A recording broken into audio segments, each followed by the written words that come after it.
چلو سیکھیں قرآن، کیسا ہے اجر سنا، ایک نیکی ایسی ملے اس کے جو برابر ہے۔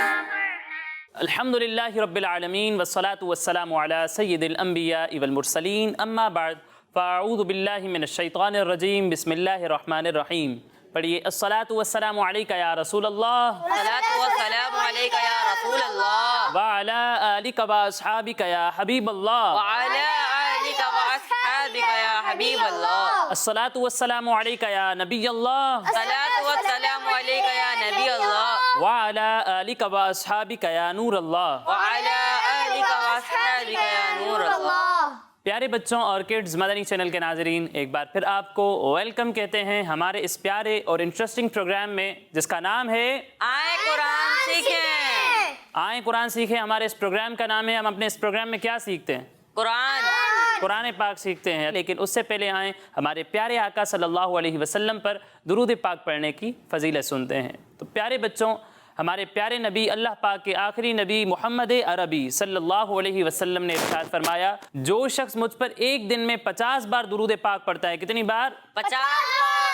50 بار درود پاک پڑھے گا، قیامت کے دن میں اس سے مصافحہ کروں گا، یعنی ہاتھ ملاؤں گا۔ سبحان اللہ۔ تو پیارے بچوں، کتنی پیاری فضیلت ہے، ایک دن میں صرف 50 بار درود پاک پڑھنے ہیں اور اتنی بڑی فضیلت ملے گی۔ تو آپ بھی نیت کریں، میں بھی نیت کرتا ہوں، انشاءاللہ روزانہ اپنے پیارے آقا صلی اللہ علیہ وسلم پر کثرت کے ساتھ درود پاک پڑھیں گے نا؟ انشاءاللہ۔ صلو علی الحبیب صلی اللہ علیہ وسلم۔ تو پیارے بچوں اور کڈز مدنی چینل کے ناظرین، آئیے بڑھتے ہیں اپنے پہلے سیگمنٹ کی جانب، جس کا نام ہے آئیں پڑھیں قرآن۔ چلو سیکھیں قرآن، چلو سیکھیں قرآن۔ پیارے بچوں اور کڈز مدنی چینل کے ناظرین، جیسا کہ آپ جانتے ہیں کہ ہم اپنے اس سیگمنٹ میں سورہ ملک سیکھ رہے تھے اور سورہ ملک کی 9 آیات ہم سیکھ چکے ہیں۔ آج انشاءاللہ ہم مزید 2 آیات کی تلاوت کریں گے۔ تو بچوں، آپ ریڈی ہیں؟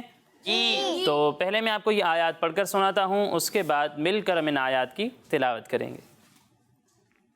بسم اللہ الرحمن الرحیم۔ وَقَالُوا لَوْ كُنَّا نَسْمَعُ أَوْ نَعْقِلُ مَا كُنَّا فِي أَصْحَابِ السَّعِيرِ فَاعْتَرَفُوا بِذَنبِهِمْ فَسُحْقًا لِأَصْحَابِ السَّعِيرِ۔ پیارے بچوں، سب سے پہلے آپ دیکھیں، یہاں لکھا ہوا ہے قاف، کیا لکھا ہوا ہے؟ اور یہاں لکھا ہوا ہے کاف، کیا لکھا ہوا ہے؟ ان دونوں کی آواز ملتی جلتی ہے، لیکن ان میں فرق واضح ہے۔ کون بتائے گا؟ آپ بتائیں۔ قاف کو پر پڑھیں گے اور کاف کو باریک پڑھیں گے۔ قاف کو پر پڑھیں گے اور کاف کو باریک پڑھیں گے۔ اس فرق کا آپ نے خیال رکھنا ہے۔ پھر اس کے بعد یہاں پر آپ دیکھیں نون ہے، کیا ہے؟ نون۔ کیا ہے؟ نون۔ اس نون پر جو 3 دانتوں والی شکل بنی ہوئی ہے، اسے کیا کہتے ہیں؟ تشدید۔ کیا کہتے ہیں؟ تشدید۔ تشدید کہتے ہیں۔ اور جس حرف پر تشدید ہو اسے کیا کہتے ہیں؟ مشدد کہتے ہیں۔ ٹھیک ہے، اب مشدد حرف کو ہم پڑھیں گے کس طرح؟ اس کے بارے میں یہ ہے کہ مشدد حرف کو ہم 2 بار پڑھتے ہیں۔ کتنی بار؟ 2 بار۔ ایک بار اپنے سے پہلے والے متحرک حرف سے ملا کر، اور دوسری بار اپنی خود کی حرکت کے مطابق پڑھتے ہیں۔ ٹھیک ہے، تو یہاں نون پر تشدید ہے، تو اسے ہم ایک بار اس سے پہلے والے متحرک حرف کاف سے ملا کر پڑھیں گے، اور دوسری بار اس کی خود کی حرکت کے مطابق پڑھیں گے۔ ٹھیک ہے، اب یہاں تشدید جو ہے وہ نون پر ہے، اور قاعدہ یہ ہے کہ جب بھی نون مشدد ہو یا میم مشدد ہو، یعنی نون یا میم پر تشدید آ جائے، تو وہاں ہم غنہ کرتے ہیں، ناک میں آواز لے جا کر اس کی ادائیگی کرتے ہیں۔ ٹھیک ہے، تو یہاں پر آپ نے غنہ کرنا ہے۔ پھر اس کے بعد پیارے بچوں، یہاں لکھا ہوا ہے سین۔ کیا لکھا ہوا ہے؟ سین ان حروف میں سے ہے جن کی آواز ملتی جلتی ہے اور ان میں فرق کرنا ضروری ہے۔ ایک حرف ہے سین، دوسرا حرف ہے صاد، اور تیسرا حرف ہے سا۔ ٹھیک ہے، سا نہیں، سا۔ جب ہم سین اور صاد کی ادائیگی کریں گے تو ان دونوں میں سیٹی کی آواز آئے گی، سا میں سیٹی کی آواز نہیں آئے گی۔ ٹھیک ہے، لیکن ان دونوں میں بھی ایک فرق ہے، وہ فرق کون بتائے گا؟ آپ بتائیں۔ سین کو باریک، صاد کو پر۔ سین کو باریک پڑھتے ہیں اور صاد کو ہم پر پڑھتے ہیں، یعنی موٹا کر کے پڑھتے ہیں۔ ٹھیک ہے، تو اس فرق کا بھی آپ نے خیال رکھنا ہے۔ پھر اس کے بعد یہاں پر آپ دیکھیں لکھا ہوا ہے حمزہ، اور یہاں لکھا ہوا ہے عین۔ اچھا، یہاں لکھا تو ہوا ہے الف، لیکن میں نے اس سے حمزہ کہا، اس کی کوئی وجہ بتائے گا؟ آپ بتائیں۔ الف کے اوپر کوئی بھی حرکت آ جائے تو الف کو حمزہ کہیں گے. جی الف پر جب کوئی حرکت نہ ہو سادہ سا الف لکھا ہو تو اسے ہم الف ہی کہتے ہیں, لیکن جب اس پر کوئی حرکت آ جائے یعنی زبر زیر یا پیش آ جائے, ٹھیک ہے, یا پھر جزم آ جائے تو اسے ہم الف نہیں کہتے بلکہ اسے ہم حمزہ کہتے ہیں. کیا کہتے ہیں؟ کیا کہتے ہیں؟ حمزہ. تو یہ لکھا ہوا ہے حمزہ اور یہ لکھا ہوا ہے عین, ان دونوں کی آواز ملتی جلتی ہے لیکن ان میں فرق کرنا ضروری ہے. ایک حرف ہے حمزہ, دوسرا حرف ہے عین. جب ہم حمزہ کی ادائیگی کریں گے تو اسے حلق کے نیچے والے حصے سے پڑھیں گے اور عین کو حلق کے درمیان والے حصے سے ادا کریں گے. یعنی اسے پڑھیں گے حمزہ زبر آ, حمزہ زبر آ. اچھا بعض بچے سے پڑھتے ہیں حمزہ زبر آ, یہ غلط طریقہ ہے, ٹھیک ہے, اسے جھٹکا دے کر نہیں پڑھنا ہے. آپ میں سے بھی بعض کی آواز آ رہی ہے کہ وہ جھٹکا دے کر پڑھ رہے ہیں, تو ایسا نہیں کرنا. جب ہم کسی حرف پر حرکت لگاتے ہیں تو اسے بغیر کھینچے بغیر ٹھیک ہے بغیر جھٹکا دیے پڑھتے ہیں. تو جب ہم نے اس پر زبر لگایا ہے تو اسے ہم جھٹکا دے کر نہیں پڑھیں گے بلکہ اسے بغیر کھینچے بغیر جھٹکا دیے پڑھیں گے, ٹھیک ہے. پھر اس کے بعد یہ لکھا ہوا عین, جب اسے پڑھیں گے تو اسے کس طرح پڑھیں گے؟ عین زبر آ, عین زبر آ, آ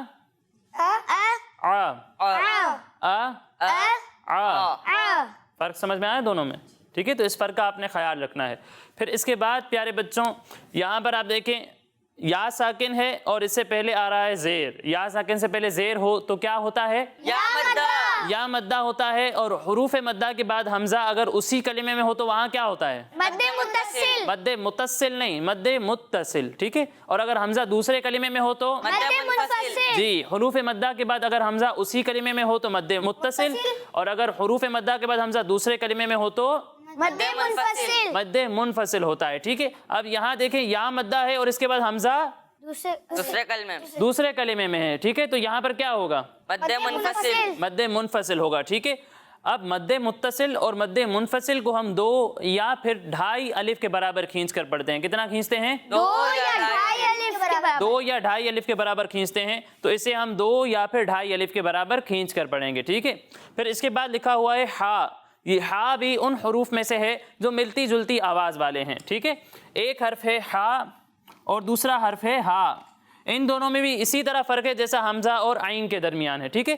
جب ہم ہا کی ادائیگی کریں گے تو اسے ہم حلق کے نیچے والے حصے سے پڑھیں گے, اور جب ہم ہا کی ادائیگی کریں گے تو اسے حلق کے درمیانے حصے سے پڑھیں گے. یعنی اسے پڑھیں گے ہا ہا ہا, ٹھیک ہے. فرق سمجھ میں آیا؟ پھر اس کے بعد پیارے بچوں یہاں پر آپ دیکھیں را کے نیچے زیر ہے, کیا ہے؟ اور یہاں بھی را کے نیچے کیا ہے؟ جب را کے نیچے زیر ہو تو را کو کس طرح پڑھتے ہیں؟ باریک پڑھتے ہیں. تو ان دونوں جگہ پر ہم را کو باریک پڑھیں گے, اور قاعدہ یہ ہے کہ جس کلمے پر آپ وقف کر رہے ہوں اس کے آخر میں اگر زیر ہو تو اسے ساکن کر دیتے ہیں, ٹھیک ہے. اب یہاں پر آپ وقف کریں گے اور آخر حرف پر کیا ہے؟ تو اسے ہم ساکن کر دیں گے, ٹھیک ہے. پھر اس کے بعد پیارے بچوں یہاں پر آپ دیکھیں نون ساکن ہے اور اس کے بعد کیا آ رہا ہے؟ کیا آ رہا ہے؟ ٹھیک ہے. قاعدہ یہ ہے کہ نون ساکن یا تنوین کے بعد حرف با آ جائے تو وہاں پر اقلاب ہوتا ہے. کیا ہوتا ہے؟ کیا ہوتا ہے؟ اقلاب ہوتا ہے. اور وہاں پر ہم نون ساکن یا تنوین جو بھی ہو اسے میم سے بدل کر غنہ کرتے ہیں, ٹھیک ہے. یہاں پر بھی ہم غنہ کر کے پڑھیں گے, ٹھیک ہے.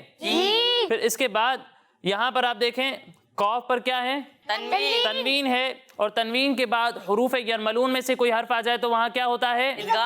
ادغام ہوتا ہے, ٹھیک ہے. تو یہاں پر بھی آپ دیکھیں تنوین ہے اور اس کے بعد حرف لام آ رہا ہے, یہ حروف یرملون میں سے ہے, تو یہاں پر ادغام ہوگا لیکن یہاں ہم غنہ نہیں کریں گے, ٹھیک ہے. حروف یرملون میں سے اگر را اور لام آ جائے تو وہاں غنہ نہیں ہوتا, باقی دیگر جو 4 حروف ہیں ان میں ہم غنہ کر کے پڑھتے ہیں, ٹھیک ہے.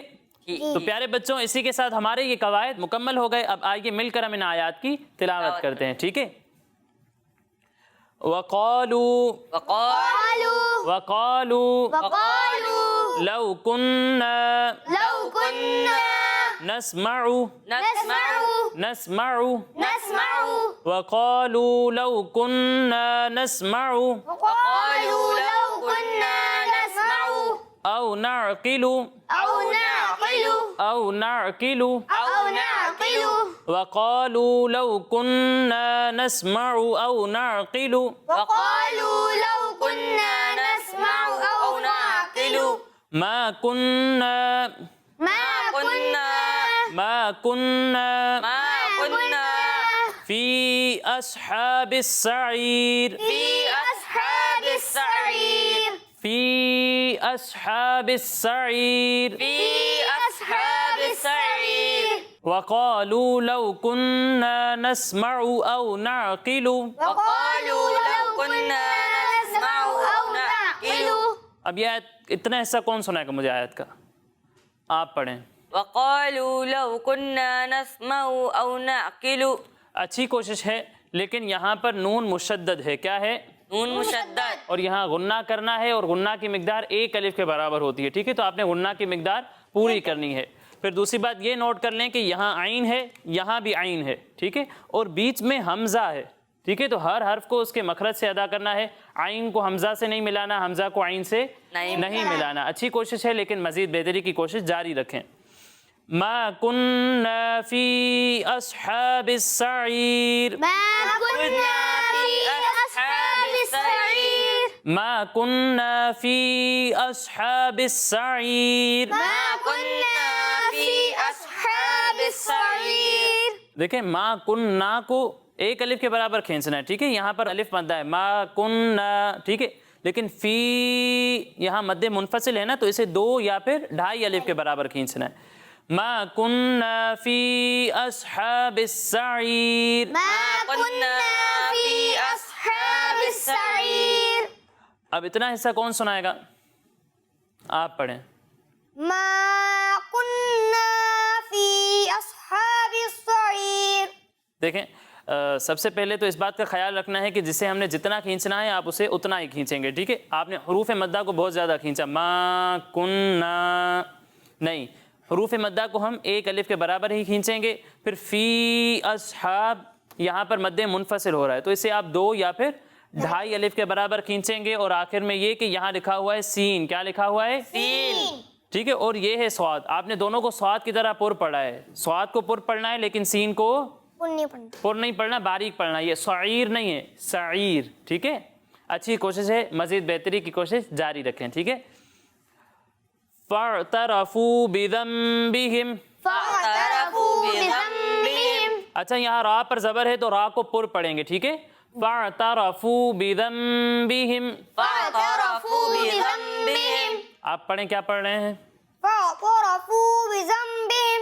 دیکھیں یہ فَاعْتَرَفُوا نہیں ہے، تا کو باریک پڑھنا ہے. فَاعْتَرَفُوا را کو پر پڑھنا ہے، تا کو باریک پڑھنا ہے. ٹھیک ہے، اور یہ بیزم زا نہیں ہے. ٹھیک ہے، یہ ذال ہے. بِذَنبِهِمْ. ٹھیک ہے، فَاعْتَرَفُوا بِذَنبِهِمْ. فَاعْتَرَفُوا بِذَنبِهِمْ.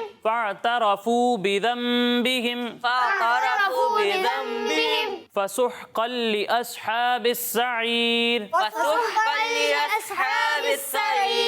اچھا فَسُحْقًا جھٹکا نہیں دینا یہاں پر. ٹھیک ہے، فَسُحْقًا نہیں پڑھنا. فَسُحْقًا لِأَصْحَابِ السَّعِيرِ. فَاعْتَرَفُوا بِذَنبِهِمْ. فَسُحْقًا لِأَصْحَابِ السَّعِيرِ.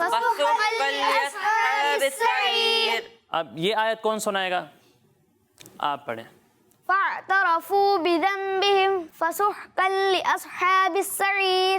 اچھی کوشش کی لیکن مزید بہتری کی کوشش جاری رکھیں. تکرار کے ساتھ پڑھیں، انشاءاللہ مزید بہتری آ جائے گی. ٹھیک ہے، تو پیارے بچوں اور کڈز مدنی چینل کے ناظرین، اسی کے ساتھ ہمارا یہ پہلا سیگمنٹ مکمل ہوا. اب آئیے بڑھتے ہیں اپنے اگلے سیگمنٹ کی جانب جس کا نام ہے قرآن میں ذکر ہے. چلو سیکھیں قرآن، چلو سیکھیں قرآن. تو پیارے بچوں آج ہم جو واقعہ سننے والے ہیں اس واقعے کو ہاتھی والا واقعہ کہا گیا ہے. کیا کہا گیا ہے؟ ہاتھی والا واقعہ. جی، ہاتھی والا واقعہ. اس میں ہاتھیوں کا بھی تذکرہ ہوگا اور یہ واقعہ ایک بادشاہ کے بارے میں ہے جو اللہ پاک کی نافرمانی کرتا تھا. کیا کرتا تھا؟ نافرمانی کرتا تھا. پھر اللہ پاک نے اسے کیا سزا دی یہ بھی جانیں گے اور اسے یہ سزا کیوں ملی یہ بھی آج ہم سنیں گے. تو آپ سب تیار ہیں؟ جی.